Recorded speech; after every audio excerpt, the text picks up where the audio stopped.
Well, good day everybody and welcome back to the channel. Today we have a special interview, Woz Flint. She's an Albuquerque resident and she is a writer and a typewriter aficionado. And she just got published this book, The Distraction-Free First Draft. We're going to talk about this book, but she wrote this book, at least the first draft at least, on a typewriter. And you might notice here, yes, Woz loves typewriters. Welcome, Woz. Thank you for having me. Yes. So we first met at one of our type-ins here in Albuquerque, right? We did, yes, yeah. And what did you think of a type-in? Had you ever been to one before? I had never been to a type-in, so I did not know what to expect. I had heard about it from John Lewis here in town, who has a typewriter repair shop. And I was picking up this typewriter, and he told me, he handed me something. It was like Olympia SF? Yes. And said that there was going to be a type-in and that you were hosting it. So I went, I had no idea what to expect, but I took her because she's so pretty. And it was just great to meet other people who are excited about typewriters too. First of all, who are you? Tell us about your background. So again, I'm Woz Flint. I have lived here in Albuquerque for over a decade now, originally from the Midwest. By day, I work for a company that helps people write and publish books. And then in my free time, what free time? I am a writer, I am a mom, all of the things. Yes, all of the things. All of the things. Cool.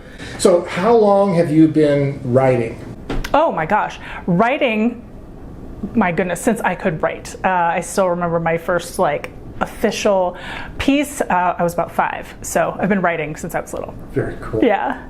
How has your writing process evolved over time, and when did typewriters become part of that? Oh, that's a great question. So I think many writers are always searching for the right process. What will my routine be? And it does evolve, it does change. When I was in high school, it was always notebooks, spiral bound, ink pens. College, that's when I started typing on a computer. Got my first laptop when I graduated college, so that was very exciting. You know, it was pretty much on a laptop for a long time, but I noticed that when I wrote by hand, I actually wrote more freely. So it went back to that for a long time, just because everybody writes on a laptop. That's what I tried to get myself to do when the world kind of shut down and everybody was at home. And I remembered that I had this and took it in to get just serviced. Yeah. And when I got it back, I had a lot of time, so I started using this to write. And I noticed that I was writing way more than I had probably ever. Wow, that's interesting, even with a laptop. Yeah, actually more so because of the restrictions, as I look at them now, that a laptop has, that a typewriter does not. So you cover some of that quite a bit actually in your book, but we'll get into that in a minute, but where did your idea for the distraction-free first draft come from? I was driving, my husband and my son and I, we were driving to my in-laws in Colorado over Memorial Day weekend. And when you're in the car, you have a lot of time to think about a lot of things. And I'd just been thinking about how much I'd been writing with the typewriter. And I'm like, I bet, because people ask me all the time, like, how do I get writing done?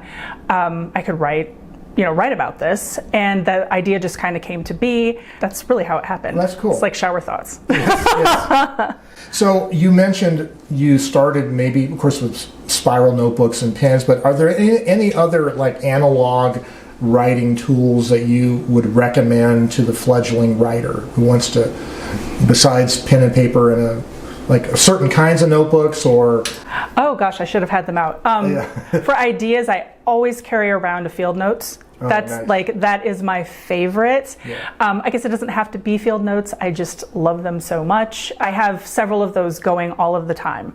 And I do the pocket ones because you can fit them in a purse, actually in a pocket. So. And what do you do to archive your field notes? I actually have a box I can have, yeah, that makes sense. Yeah. Okay, so in your book, you talk about, in the writing process, you have these two terms I think are really cool: plotters versus pantsers. Explain those terms for us. Sure, and I cannot take credit for those terms. Those are kind of around in the writing world, so I did not come up with those, but a plotter is somebody who actually takes time, thinks about their story, outlines, usually in a lot of great detail. So when they start writing, they have a map Okay. Right? Okay. So they're plotting the road mapped ahead of time. They have it plotted. And a pantser, which I tend to be, is literally writing by the seat of your pants. Yeah. So that's why you're a pantser. I think I'm a pantser also. Yeah.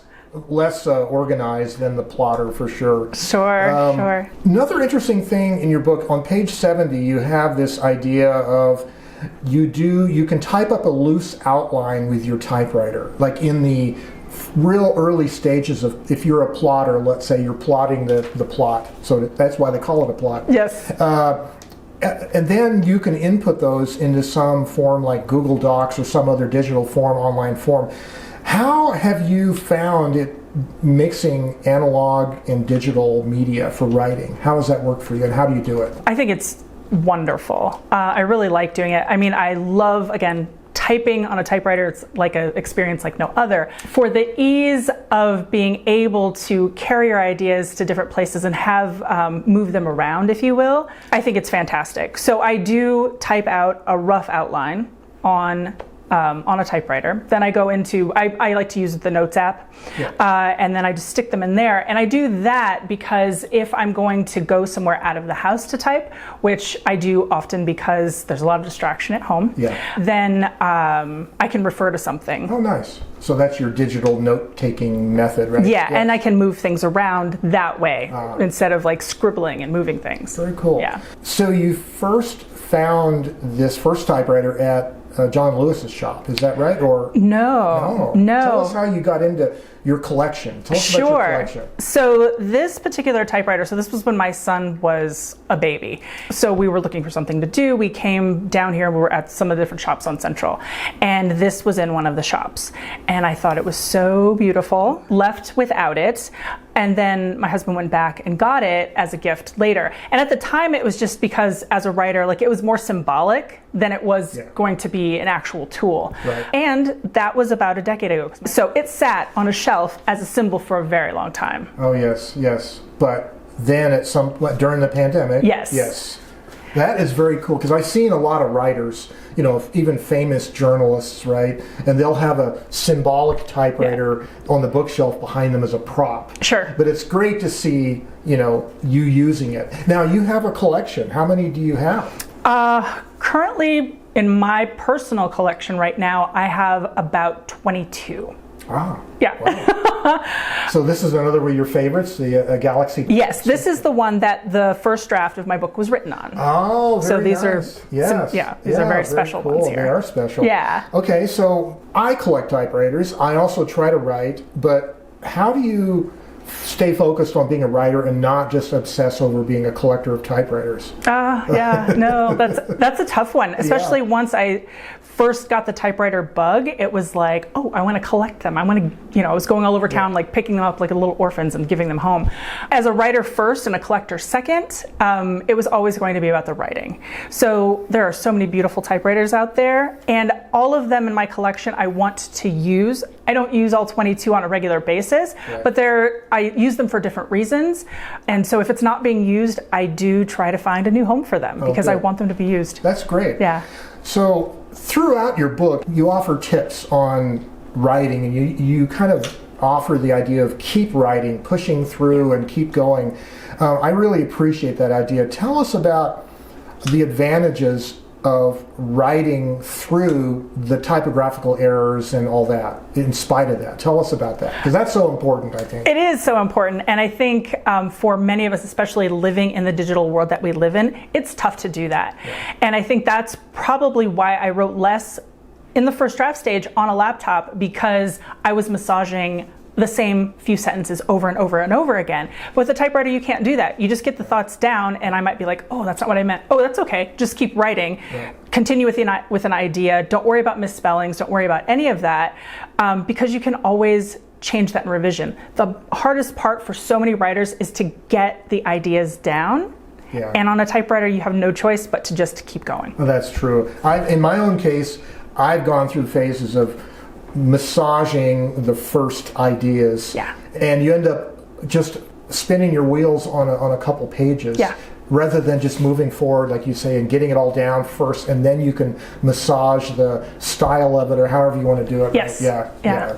Okay, so you discovered the ABQwerty Typewriter Society through John Lewis at his repair shop here in Albuquerque. So you're, I would say you're a key player, a key member of our society. Thank you. Tell us a little bit about what you've done in the last 6 months or so with us. I maintain our Substack. So we have a mailing list. I'm getting things organized.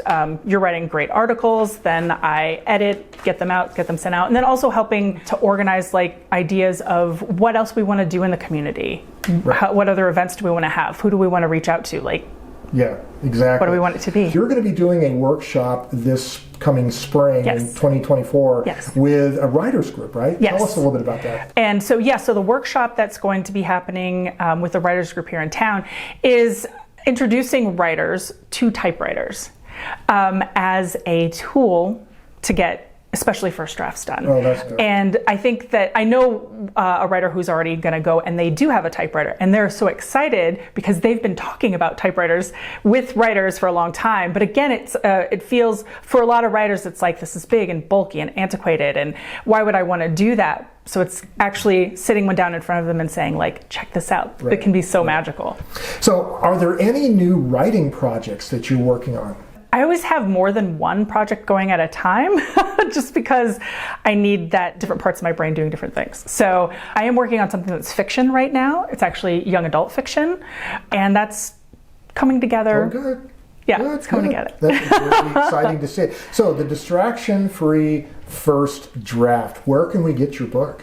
So it's actually directly through the publisher. It's published through One Idea Press. One Idea Press, okay. And then we're going to be partnering with independent bookstores. So it was an intentional choice to have this book not be in the big names. So it's not going to be on Amazon. It's not going to be on Barnes & Noble. It's not going to find it at Target. Right. To support independent bookstores, presses. Yeah. We're going to put a link down below in the description for where you can find her book. You want to say anything to the audience? I think for the typewriter curious, for those of you who are writers already, if there's a type-in your area, absolutely check that out and just have fun with it. I think that's also something that I use typewriters for. It's just because it's fun. Right. One other unscripted question was, I got into typewriters by collecting them mainly from thrift stores, but I bought a few over the years. Now more recently I've bought some that are already serviced by professionals, and you pay a lot more money for one that's serviced, but you could also pay a lot of money to buy 5 or 6 broken ones or ones that aren't so good and not have as satisfying an experience. So would you recommend spending more money up front for one good machine from a reputable repair shop? For a writer, absolutely. I would recommend getting one from a reputable shop because it's going to be ready to go, ready to write, and that's what you want it for. Right, and then if you want to be a collector, then you can go off and collect them and learn to tinker with them, but you'll have one good machine to write with. For sure. I think that's great advice. Well, Woz, this has been a great opportunity for me to interview you, and good luck on your book and on the upcoming project. Thank you, I appreciate it. You bet. Thanks. And for you guys out there, this has always been about furthering our creativity. Woz is a great role model for us on how to use typewriters to get through the roadblocks of getting the first draft done. I really advise you guys to look for that book and get it, enjoy it, and in the meantime, you stay creative and have yourselves a great day. Bye-bye for now.